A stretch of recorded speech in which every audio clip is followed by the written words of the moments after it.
easy slider element is very similar to the full width slider element, except it can be placed within columns and grid rows, things like that. You can put it in boxes, whereas the full width one goes the entire width of the screen no matter what. So easy sliders can have a set of content. These are just images that are set to scroll on a time interval. And I'll show you how to edit those in the back end. You can have captions, you can have calls to action with buttons, things like that. And this will fill whatever box that it's in. So this happens to be a narrower, I believe a 1/3 box, but we can have it go across the entire screen if you want, so long as you have images that are large enough.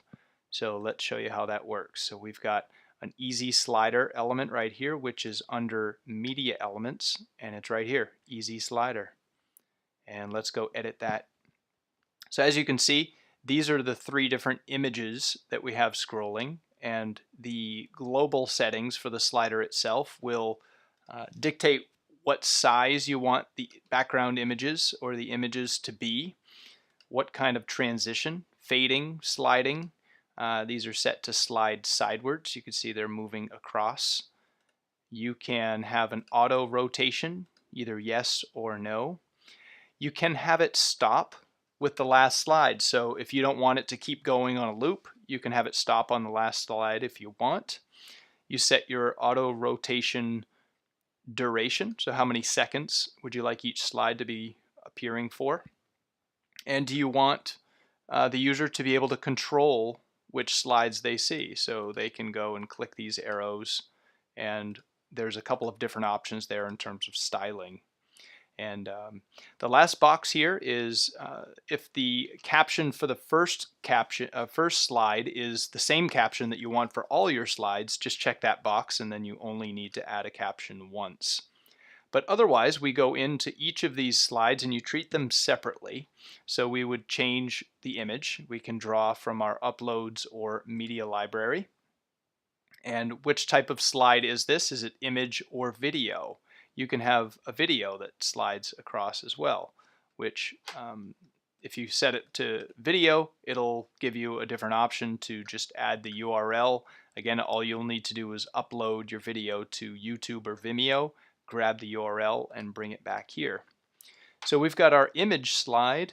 We set the ratio, and we can add a title. So here's a title, and here is our caption.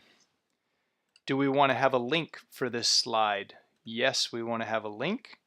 And what should the slide link to? A page. We could set it manually. We can just add a link there to the page in the same window or open up in a new window. Those are the options you have available to you.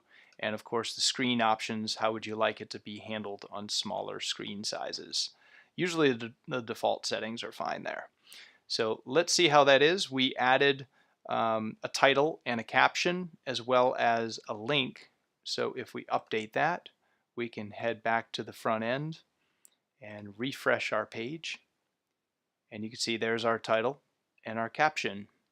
And if somebody clicks on this, it'll, on the first slide anyway, because that's the only one we edited, it'll take them to the link, the URL that we set. So each of these slides is handled individually in this case. Alternatively, we can set the first caption as the permanent caption, and then that would appear on all of the slides. So that is an easy slider. There's lots you can do. You can have video or image backgrounds. You can set up hyperlinks and really cool ways to present your information on your website.